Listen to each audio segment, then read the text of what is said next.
What's going on, guys? It's that time again. BFR Game 82, the final game of the NHL regular season. Once again, the final game of the Blackhawks season. No postseason hockey for the 21, 22, 23, 24, 25. Fifth year in a row now. Fourth year in a row since I've been doing this channel, since there's been 32 teams in the league. But you know what? It's expected. I expected them to make the playoffs in 2022. Didn't go very well, and then since then I have not. 6 o'clock game on April 15th, 4-3 overtime victory. The Hawks go out on a 3-0-1 streak to end off the season. Hopefully goes into next season with that momentum. 25, 46, and 11 is the final record of this team. Shots were 37-16 Ottawa, as the Hawks were lucky to win this game. Hits were 26-16 Ottawa, faceoffs 31-19 Ottawa. Power play Chicago 1 for 3, Ottawa 2 for 3. Knight saves 34 out of 37, once again proving his worth. Forsberg 12 out of 16. Let's get right into it. First period, 18:32, a minute and 28 seconds in. Connor Bedard's 22nd of the season from Donato and Korchinski to make it 1-0. Well done. That ties his last season total in goals. He had 22 goals last year, and he'd get one more to make it a career high. 13:47, this wasn't him, but Joe Veleno gets the goal. 8th of the season from Moore and Foligno to make it 2-0. 43 seconds later, Ottawa responds with Nick Cousins scoring his 6th of the season from Dennis Gilbert. That's a name.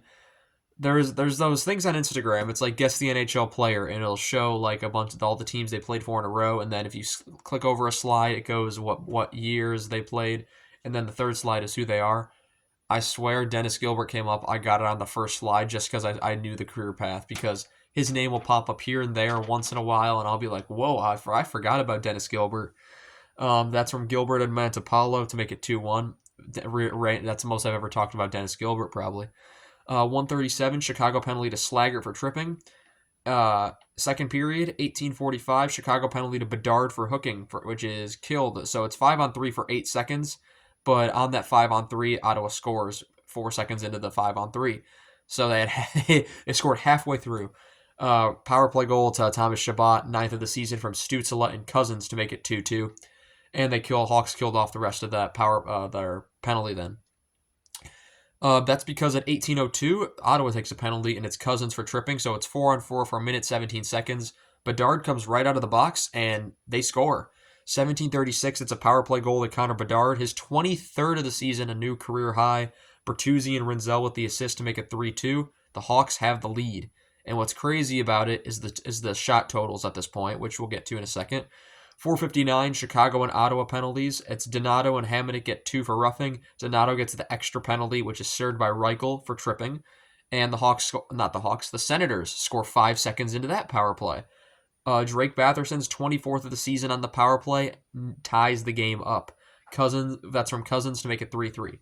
I should be making it clear there are 2 Cousins on this team since they went out and acquired Buffalo's Dylan Cousins. So Nick Cousins scored the goal, the first goal of the game. Then Dylan Cousins has now 2 assists in this game from the Chabot goal and then the Batherson goal. 3-3. Ottawa's out shooting Chicago 33-9 going into the third period. And it's a tie game at 3-3. So Forsberg's not having a good night. Third period, 15:23, it's an Ottawa penalty to Zub for hooking, which is killed. 6:16, Ottawa penalty to Highmore, the former Blackhawk, for high sticking, which is killed. And we go to overtime, where it's Frank Nazar at 4:12. That's from Bedard to make it 4-3. 4-12, 12th of the season, and that would conclude not the worst season the Hawks have had in the past 2. This definitely was a better season. They definitely had more enjoyable players to watch. Bedard wasn't kind of on his own most of the season. And now it looks like we have a future. We've seen what Spencer Knight can do after going out and getting him. We've seen Oliver Moore, Sam Rinzel. We've seen the development of several of our defensemen. Artem Levshunov's come up, our 2nd overall pick. And the future honestly looks bright for the first time in 3.5 years, I'd say, for the Blackhawks. And that makes me excited because hopefully I can do some postseason content one of these days for the Blackhawks and review a postseason game.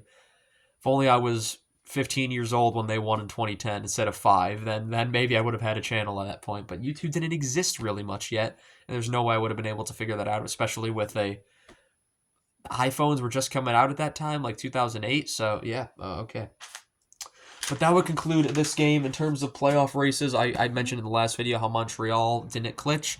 Columbus ended up winning tonight, which means game 82. Montreal will play Carolina at home. Columbus plays. Who do they play? They play someone at home.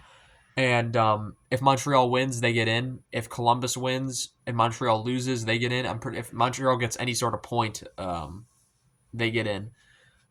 So Montreal has to lose in regulation, Columbus has to win, and Montreal has to lose in regulation in order for Columbus to get in, which would be a great story. Either team that gets in, it's a surprise on both ends.